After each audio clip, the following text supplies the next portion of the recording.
Cela fait des années que je veux visiter Terre-Neuve. Aujourd'hui, mon rêve est enfin devenu réalité.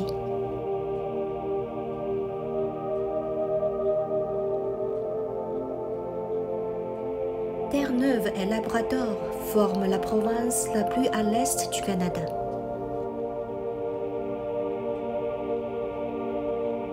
St. John's est la capitale, située sur la côte atlantique de l'île de Terre-Neuve. Son port a été colonisé par les Britanniques au XVIIe siècle. St. John's est entouré de montagnes et de mers. Son paysage est à couper le souffle.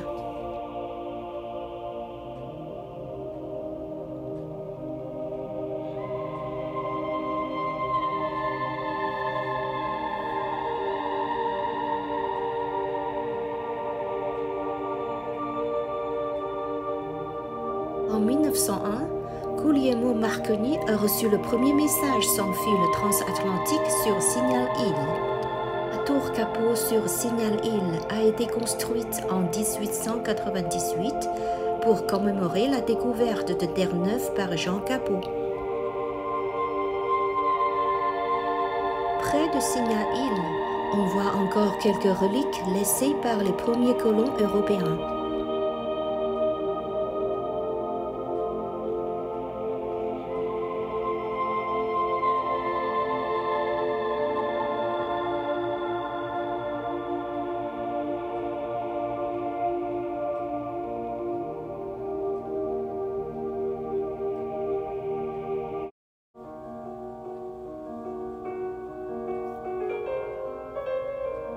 The Rooms abrite la galerie d'art, les archives et le musée de Terre-Neuve et Labrador.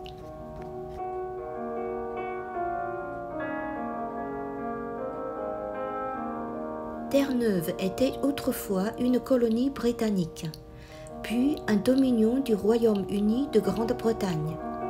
Elle est devenue la 10e et dernière province rejointe le Canada le 31 mars 1949.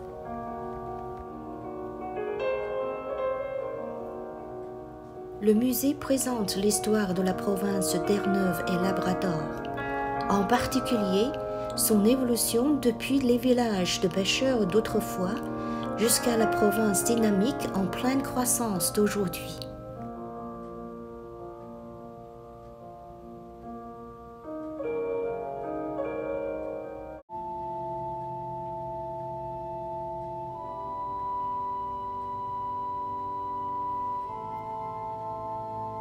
La basilique cathédrale Saint-Jean-Baptiste est la cathédrale métropolitaine de l'archidiocèse catholique romain de St. John's. La cathédrale est le plus grand projet de construction dans l'histoire de Terre-Neuve jusqu'à présent. Le projet a commencé en 1839 et s'est achevé en 1855. Elle était autrefois le plus grand édifice religieux en Amérique du Nord. Maintenant, c'est la deuxième plus grande église du Canada. Elle est l'un des rares bâtiments de St. John's à avoir survécu à l'incendie de 1892.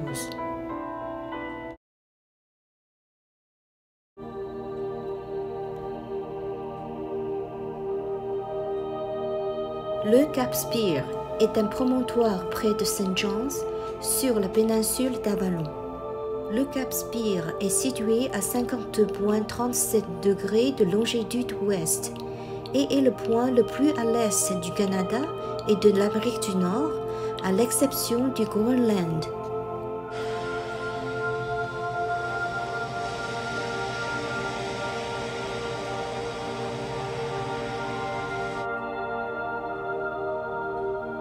Le phare du Cap Spear a été construit en 1836 sur la côte est rocheuse près de l'entrée du port de St. John's. Le phare d'origine a fonctionné en continu de 1836 à 1955.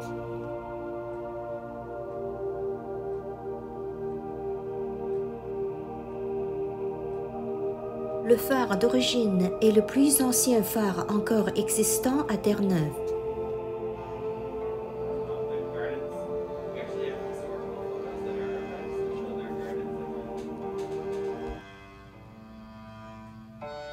Nous avons visité le phare et la résidence des gardiens avec grand intérêt. Nous avons également beaucoup appris sur leur mode de vie lorsque le phare d'origine fonctionnait.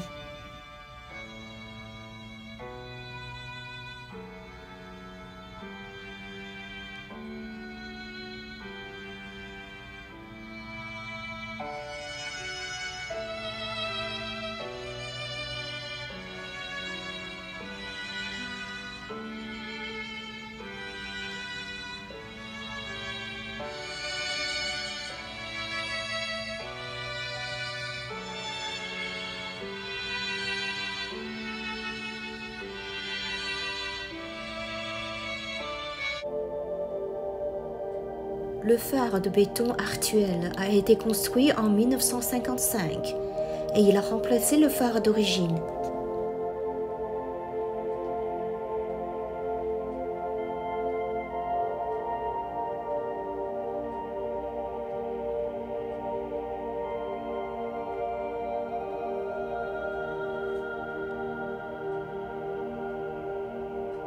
Voici le port de St. John's. Les conteneurs attendent d'être transportés. D'ici, on voit la mer au loin.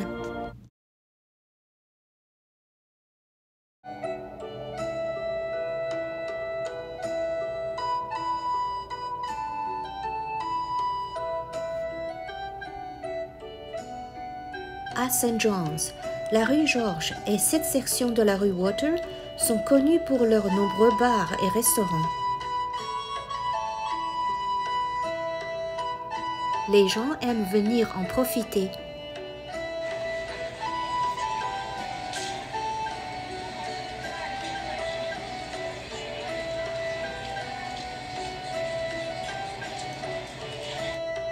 Comme tout le monde, nous venons aussi ici pour déguster de délicieux fruits de mer et la fameuse bière Iceberg de Terre-Neuve.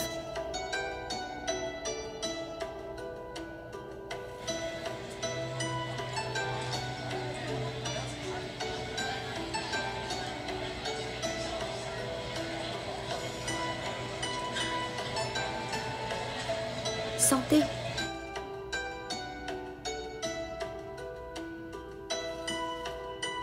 Une autre particularité de St. John's est ses maisons en rangées colorées.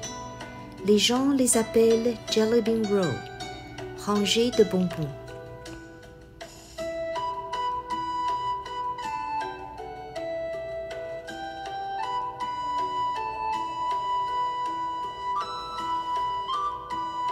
Ces maisons donnent l'impression aux gens que cette ville est toujours au printemps coloré.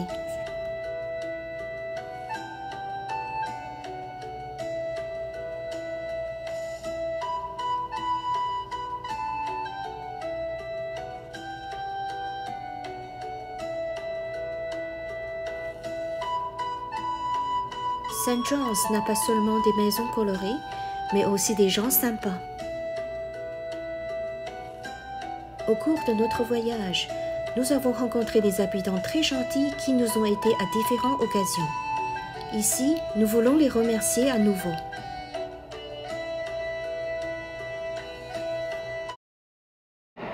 Aujourd'hui, nous allons à Bonavista, qui est à plus de 300 km de St. John's.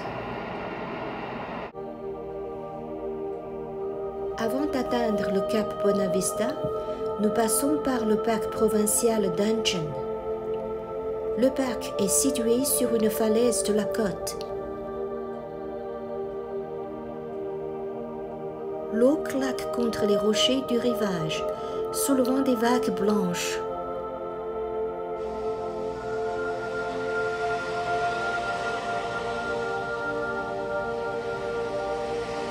Les chevaux sauvages pèsent tranquillement sur le rivage.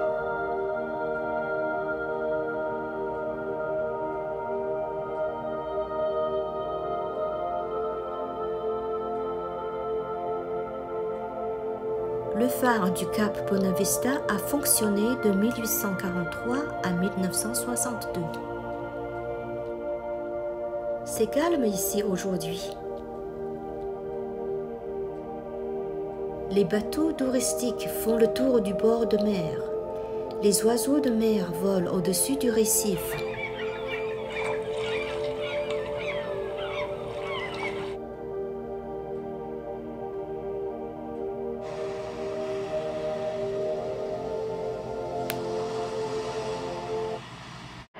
Maintenant, nous allons voir l'héritage de Mathieu, un navire historique.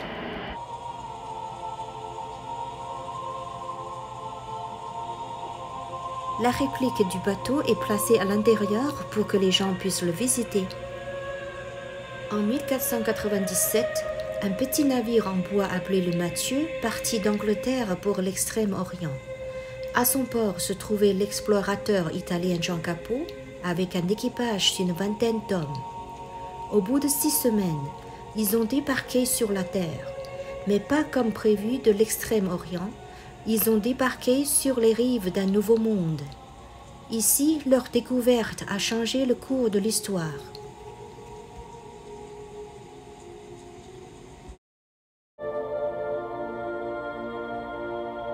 Après avoir dit au revoir à l'héritage de Mathieu, nous nous promenons dans le village de pêcheurs près de la ville de Bonavista.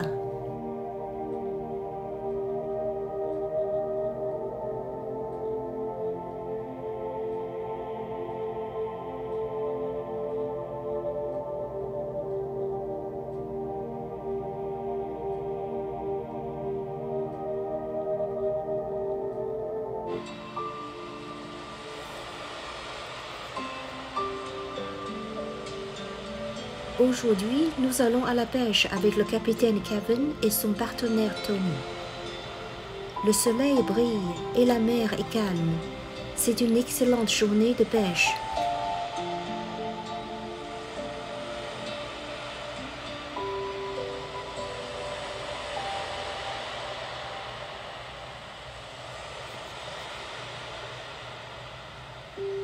Le capitaine conduit le bateau dans les eaux où il y a des poissons.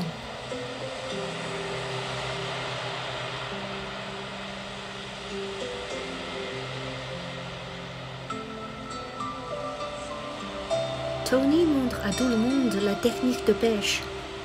When you get down, you might slack a little bit, just take the slack out, and then you jig it out.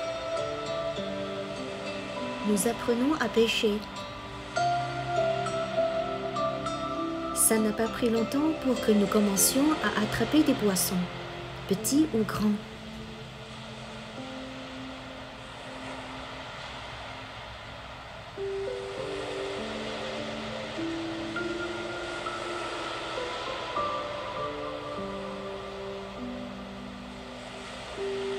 Certains d'entre nous ont même attrapé 2 poissons à la fois.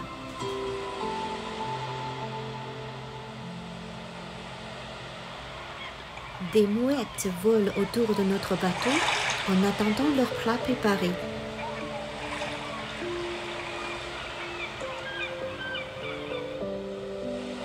Un petit poisson de sable est aussi venu se joindre à la fête.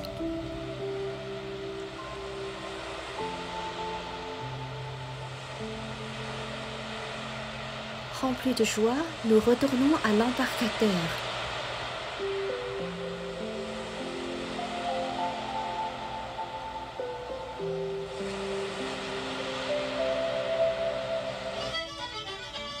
Le capitaine nous a préparé lui-même du poisson frit et des frites. C'est tellement délicieux.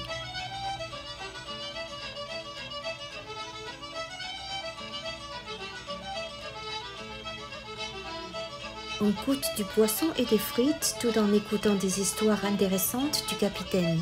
In this case, you can just see it Yeah. Is that right? Well, and again. Notre voyage inoubliable est terminé. Terre-Neuve, tu es plus belle et charmante que ce qu'on a vu à la télé. Au revoir St. John's. Au revoir Terre-Neuve.